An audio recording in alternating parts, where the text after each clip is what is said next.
Welcome to the Superhero Sanctum on War Hero to Superhero, helping military vets and first responders thrive from the prayer room to the boardroom.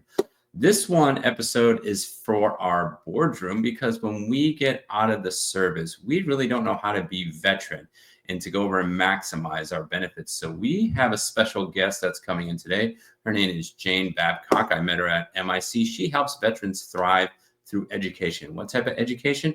Education that's going to help you really become a veteran. So we're going to share more about that and bring her to the screen. Hey, Jane, do I have you? You betcha. How you doing, Danny? Doing good, doing good. So the first question I ask, and I know this is going to sound kind of weird because we all eventually become this status, is what do I need to know when I become a veteran? Because we change status, which technically we don't. Once we hit 90 days, we're technically veteran. But once we get out, that's when we really become veteran. What do you think that we really need to know when we cross that line? So for me, it's October 18th. So what do I need to know like October 19th or even before that? Well, if you're a newly transitioning person, then you have a year to file a claim that gets backdated if you're coming off of active duty. So don't don't put that pressure on yourself if you don't have to.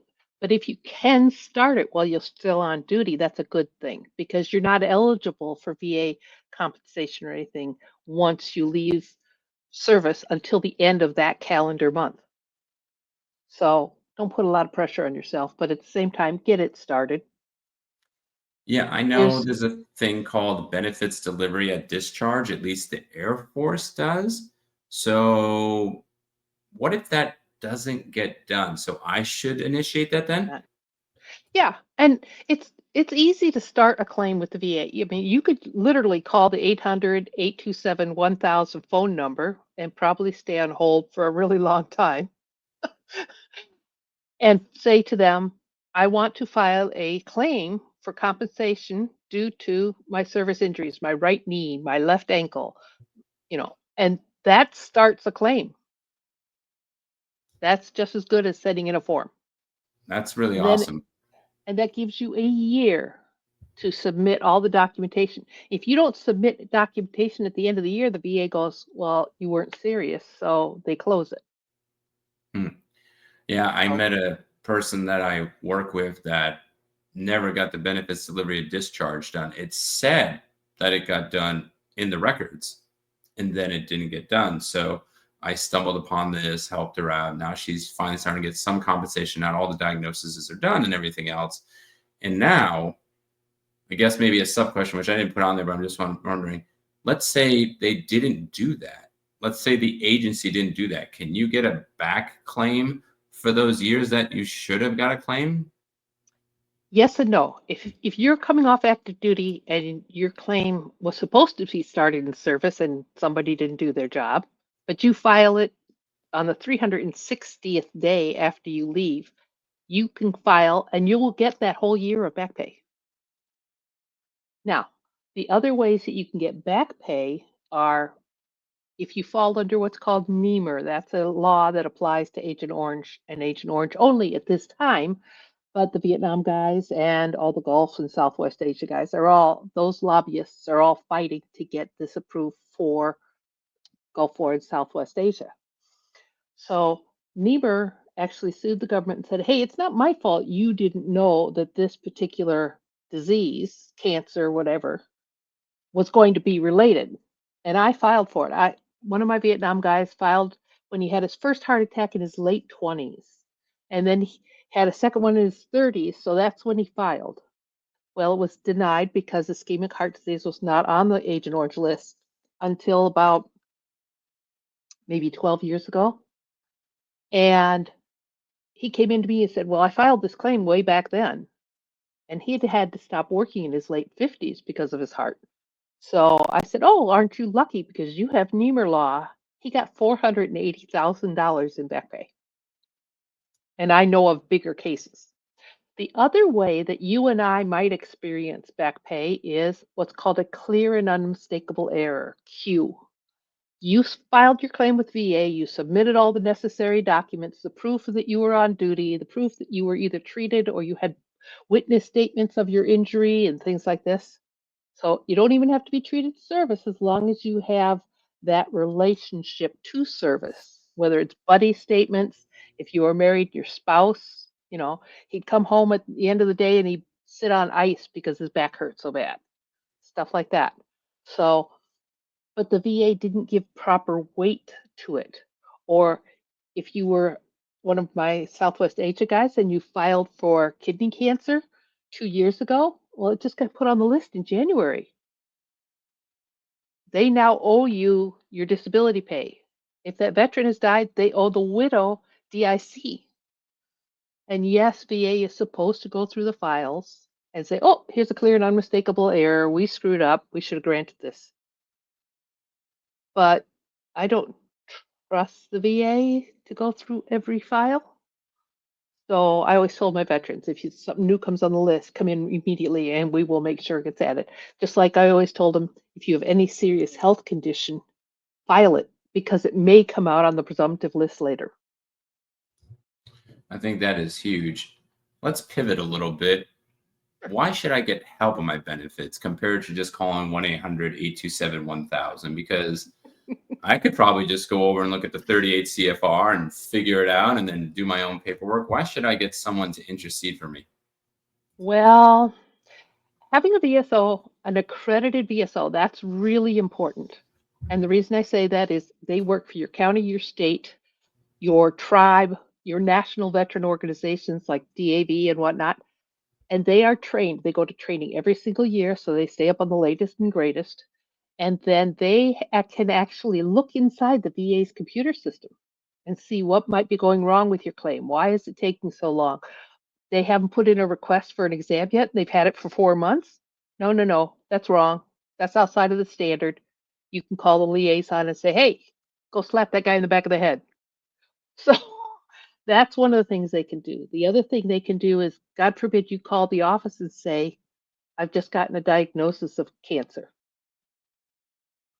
All you have to do is get that medical diagnosis over to the VSO. They can put it right into the VA, and that can expedite your claim. I could literally get a claim done in 2 days when I had that type of evidence. So, and 2 weeks, yeah, easy to get it done. If you had financial hardship, you were over the age of, I want to say it's 75, it might be 72. You can expedite a claim. If you have past due utility bills, you can expedite a claim. But veterans don't know this, so they don't know. And the VSO is the one that can scan it in, email it directly to the liaison, who then goes and pulls your file to the top of the rack. That's So, really, really cool. yeah, VSOs can be very helpful. The other thing it does is we used to look through the newspapers from all over the towns in our county, and oh, we see the obituary for our veteran. We know he served during the Korean War. We know he's married.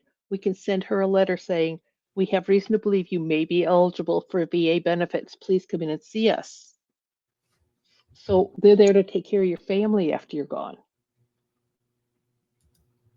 I think that's huge. I've been reading a lot about the VA and everything else, and I've been blessed. I was got out of service. They did my BDoc. That's why I brought up that conversation. They did my benefits delivery discharge.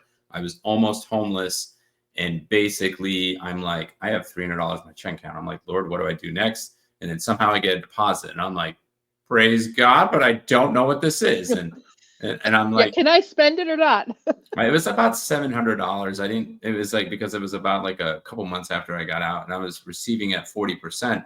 And I was like, well, this is cool. But then I called them and then they said, well, we can't tell you unless you have the letter. And then God's providence, while I was on the phone, my wife brought the letter in my hand and then I was able to talk over there. And then over the years after I broke my back, when I was on annual tour, I was able to get 60%. And now with my final claim of all my other injuries, I'm at 90, hopefully 100. It allows us to do so much to serve and to do these interviews and other things in that particular regard. So my next question is that, what is one thing every veteran should know when filing their claim? Because I know for myself, I've been blessed and they just gone through, but other ones, they get blocked or the words they say. I know at least for a medical board that I had on active duty, is because I said yes instead of no. It went over and took 2 to 3 years for me to get on a med board. So what is the one Yep. thing we should know when we're filing our claim? Maybe something we should say or shouldn't say.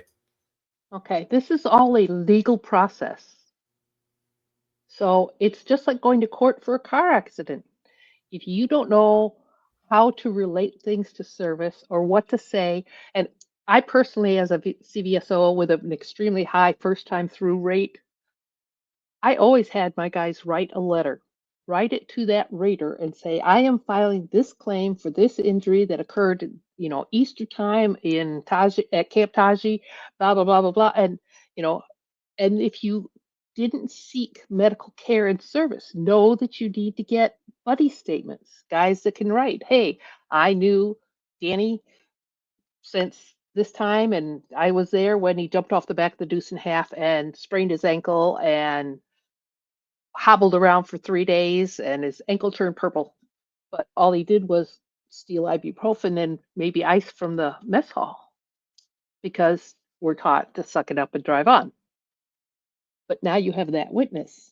And those are the kind of things that VSOs are trained to do. They're trained to teach you about these things that can be in lieu of medical records. They can, as a CVSO, the older guys, I helped a Korean War guy find one of the Marines that saved his life in Korea. But that's because I knew how to use technology and he didn't even know how to use a cell phone. It's VSOs are your biggest and best tool. They will also teach you about your state benefits. And you mentioned almost being homeless. VSOs almost always have a relief fund or they're connected with the local community relief organizations. I could call up and say, hey, my guy just got let go from jail. He was in there over the weekend for drunk and stupid in public on a Friday night. And but he can't leave the county till he sees his um, probation officer. So he lives in the next county. He can't leave. I need to put him up for night. So either I could pay for a hotel room, which they gave me a discount, or the um, St. Vincent de Paul or the Goodwill, or we kind of tapped into each of these organizations and rotated, saying, hey, the guy doesn't have change of clothes. Goodwill would say, send him over. We'll give him, $50 worth of free clothes. And I could call the grocery store and say, hey, can I get, some peanut butter, jelly, maybe some mayonnaise and some bologna and a loaf of bread. So he at least had something to eat during the night. And so VSOs are your local source of all the things. When I had homeless guys that were couch surfing or whatever, and they were at the point where maybe they could afford to pay rent now again, they were back to work or whatever, I could get a hold of the services there in the state and say, okay, I'll go over and inspect the apartment, make sure it has a smoke detector and that the water works and all this stuff. And this is the apartment he's going to rent, instead of waiting for 2 weeks for somebody from the state to come and inspect it. So I could get them into shelter, into housing faster. So there's a lot of things they can do for you. I wish I would have known those answers. I almost went homeless 4 separate times. I went through 600 agencies. I didn't know what a VSO was, and not even the DAV and the American Legion. They never told me what a VSO was. I've been to those locations, but I didn't know.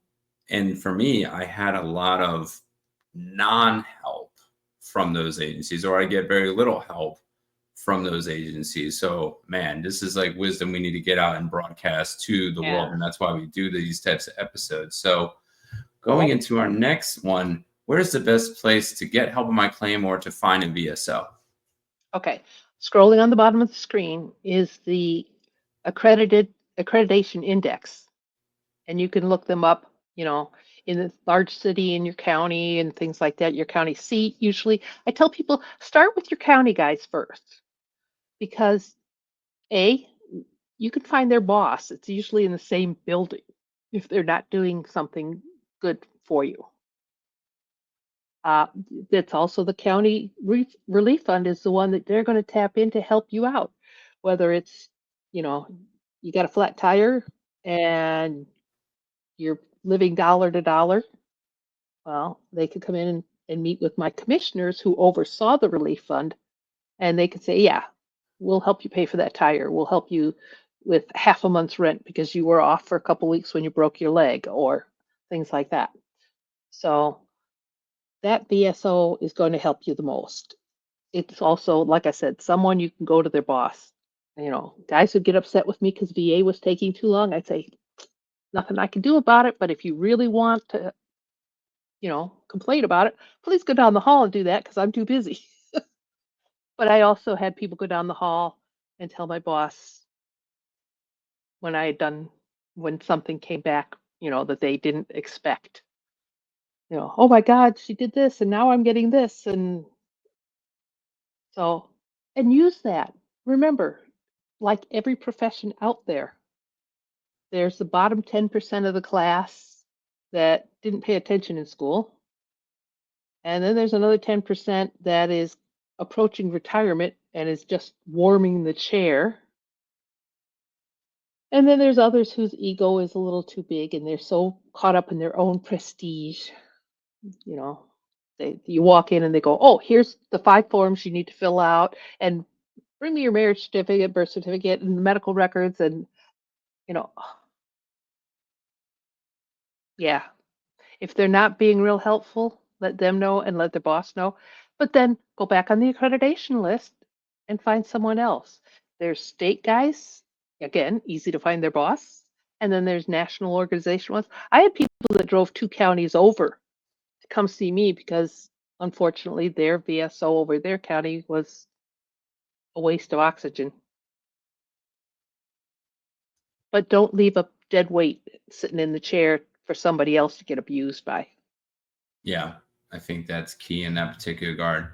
So speaking of that, we have 200,000 people leaving the service each and every year, and some of them get burnt out. I think of my co-author in Leave No Veteran Behind. It took him 35 years. He's got so jaded from the Marines between 83 and 89.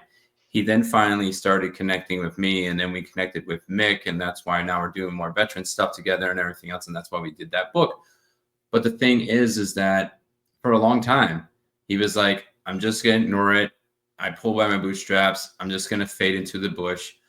What happens to our veterans if they just continue that mentality? What does that do for the individual? And what does that do for us as a society if we just keep fading into the bush compared to stepping up and fighting? Yeah. So many veterans will say, somebody needs it more than I do. Well, I didn't go to combat, so I shouldn't get this, or I shouldn't use the VA healthcare system. No. If all you do is go once a year to get that physical, because they're going to look at you and say, oh, this is where you were stationed. Right now, River Hill, which is the the jet fuel storage tanks just outside of Pearl Harbor, they punctured those a couple of years ago. That stuff was going into the water table. They are going to see a lot of cancers and neurological disorders for people stationed there. But they don't see those patterns until we show them by showing up once a year for that physical. So don't fade into the bush. The other thing it does is it gives them the data and everything, but it also gives you the opportunity to find out what you may, oh, you worked with PB 680 solvent to clean the arresting cable on a carrier. Guess what? PB 680 is full of cancer causing agents. If you're in the VA and you get your diagnosis there, it's easier to file your claim. Oh, you were diagnosed,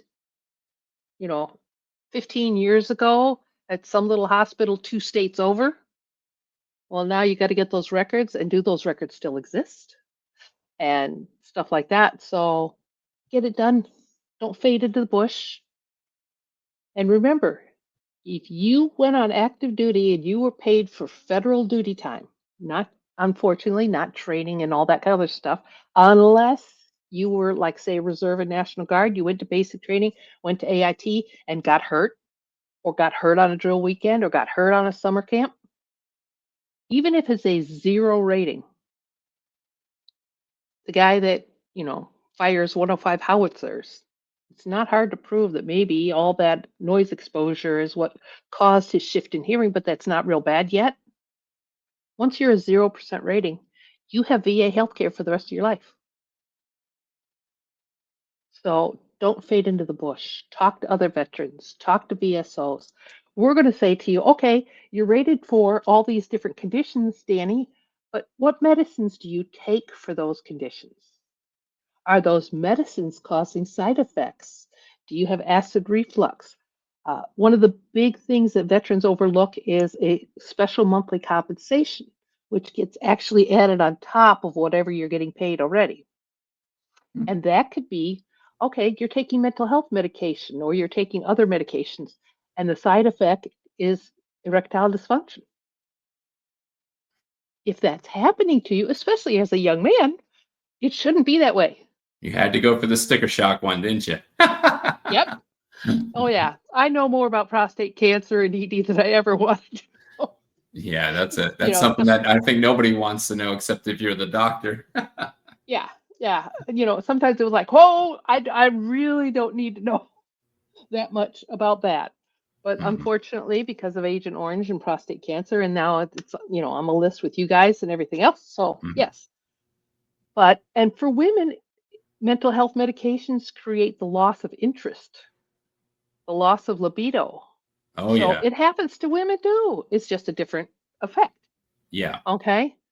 But if that's happening because of the medicines you're taking for service connected stuff, you need to file for it. You need to go to your primary doctor. You need to let him know what's going on. He gets it in the medical record because VA looks at any injury or illness caused by or aggravated by service that is a chronic condition. In other words, keeps reoccurring. You sprain your ankle in basic training and it doesn't bother you for 40 years. They're going to say, well, it had 40 years to heal and now you're having problems. But on and off throughout those 40 years, you had problems or you changed jobs or you sold your Harley because you couldn't kickstart it anymore. And that's chronic problem. And if it impacts your ability to be employed, the guy that gets type 2 diabetes from Agent Orange and he's been a truck driver for 30 years, well, now all of a sudden he can't do over the road because he might pass out from his diabetes. So if it affects your quality of life and or your employment, then yeah, you need to get that on the record and get it filed. And as it gets worse, you go back for reevaluations and get increases. People say, "Oh, I'm afraid they'll reopen my claim and look at everything." Well, you know what?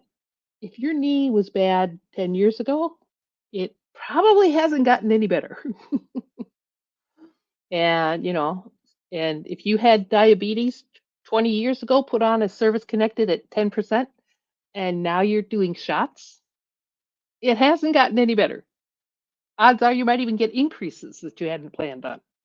Yeah, that happened with If me with my claim. I wasn't expecting to go so high. Like I ran my claim in September. I got it back January 30th. I went from 60 to 90%. And now I'm dealing with the headaches and migraines. That's the last one, a higher level review. So let's pivot before I go into the final question about this to touch our guard and reserve people.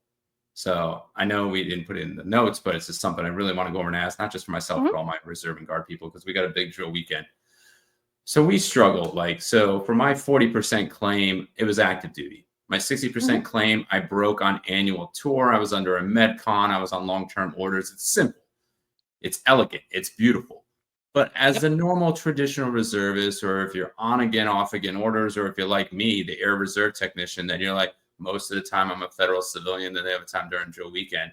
But I have the ailments either during non-drill weekend or even during the drill weekend.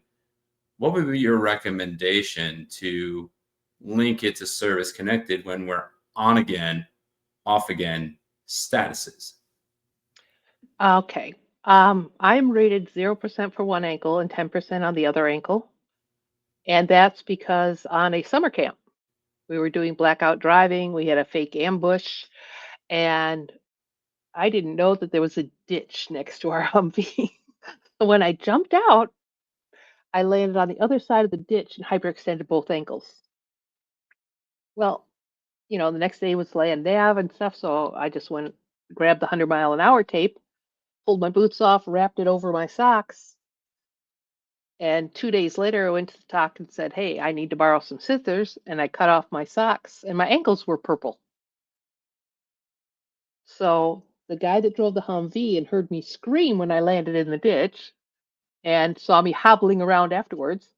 And then the guy that was at the top that had the scissors and saw my purple ankles, they both wrote statements about what they saw.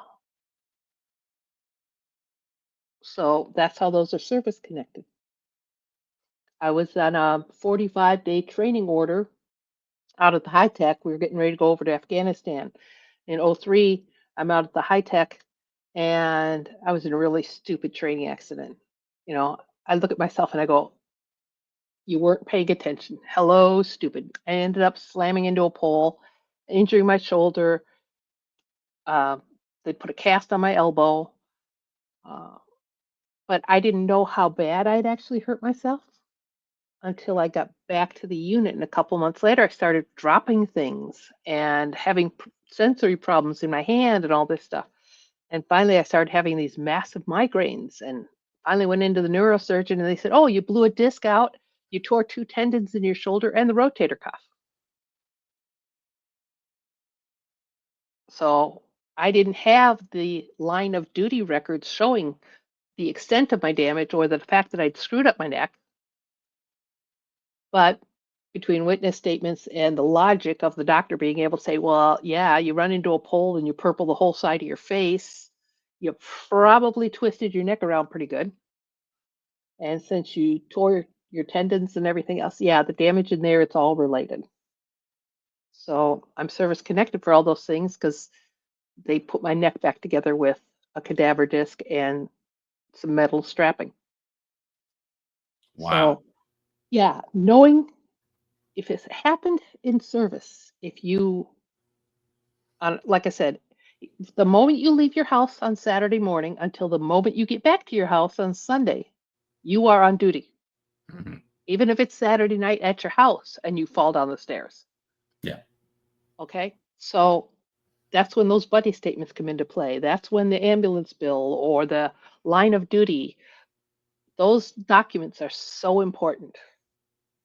So most likely, I'm going to say, at least for me and my coworker, because we both had injuries that started during the dual status federal thing, but it continues to ail us Mhm.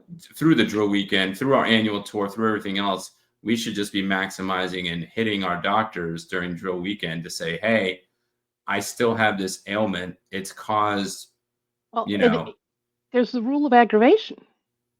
My knee I'm service connected for, I would be 30% because I had my first surgery immediately following my recruiting tour. mhm, But I had originally injured my knee in junior high running track hurdles. And so when I enlisted at 23, I said, "Hey, I originally hurt my knee, da da da, check it out." And they did. And they did extra x-rays and all this other stuff and they said, "Nope, that knee is stable, you're good to go." Well, because it's a pre-existing, in other words, outside of uniform, outside of duty time injury, instead of 30%, I'm rated 20% for that knee. So even if you got hurt in the civilian world, but then you went on drill weekends and stuff, and you're a mechanic and you're climbing up inside equipment and down underneath the vehicles and all that stuff, and you keep aggravating your back, it could be the aggravation rule,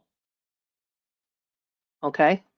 Because they're not modifying your job. You still have to climb up on top of that earth scraper and do maintenance. yeah. So that could be the rule of aggravation. There's also the secondaries. I'm taking, I used to eat ibuprofen like candy. Well, it's not good for your kidneys. It's not good for your gut as far as acid reflux. And I wouldn't have eaten all that if I hadn't had all the damage that was causing me pain and everything else until I finally got to the point where, because I didn't want to take migraine meds because they made me so dopey I couldn't do my job. But the VA now gives me shots. Every 6 months, I go down to the pain clinic and they give me 4 shots in the base of my skull. And I have had maybe 2 migraines over the course of 3 years. But if I know and people would say, oh, well, then your migraines have gotten better. No, they're not. Because if I stop doing the shots, they come back.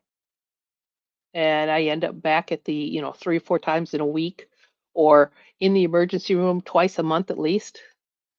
Because if they start in the night, you wake up in the morning, you're curled up in the fetal position puking. So Yeah. there's so many ways things can be related, and there's so many expansions and secondaries and special monthly comps. You cannot know all this, and even a VSO that's been on the job for 5 years can't know all of it.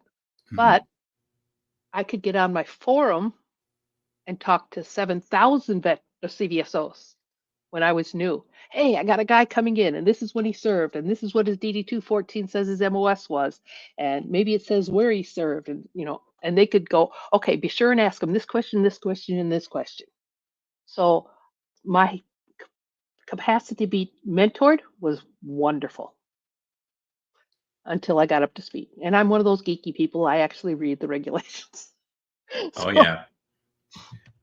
I yeah. remember all those conversations when we first met at Mick at the table on the outside of the patio. This time my wife is coming, so you'll get to meet her in person. Oh, good. Wonderful. So last question, and thank you for answering that guard and reserve question, because that's the hardest one to answer. I've been stumbling upon this for 5 years, so I'm definitely passing on this wisdom through the podcast and Yeah. everything else. So And what if is you're one? guard and reserve and getting out, Mhm. please ask for a physical, because I came back to the unit. I was 21 and a half years in. They were getting ready to go to Afghanistan. And they just basically said, oh, you got 21 and a half. We're going to sign you into the retired reserves. And I was so stoned on Vicodin, I didn't know to ask for a med board or a medical exam even. So it was 4 years later before I found out that I could go to the VA, that I could get a compensation package, that I lost out on all those benefits. And because of the extent of my injuries, and I had 8.5 years on DD-214s plus enough ADSW short tours, I had over 12 and a half years of active duty points. I could have been medically retired and receiving retired pay and TRICARE right away instead of having to wait till I was almost 60. Yeah. I'm in the same boat right now. It depends also on the year. They told me like you can still do your MOS. And then I even tried to add headaches and migraines, like, well, pretty much the VA will pay for it, but they're like, we kind of don't. So it's like it also depends on the year that you're fighting. So now I gotta go fight on the VA Yeah. side compared to the retirement side. And I'm Yeah, okay with that. because I understand it's low recruiting, so yeah, they're trying there's to a keep every difference. human being. Yeah, and there's a difference. When you're injured in service, they don't look at all your injuries when they do a med board. They only look at what disqualifies you, what makes you unfit for duty. So obviously, migraines and things like that that are debilitating multiple days a week. Yeah. In my case, I wouldn't have been able to wear Kevlar because of my neck. I wouldn't have been able to wear battle rattle because of my shoulder. I wouldn't have been able to. I use coffee cups with big handles so I can put my hand through the handle, because I Mhm. don't trust myself to hold the handle Mhm. because of the nerve damage in my right arm. Oh wow.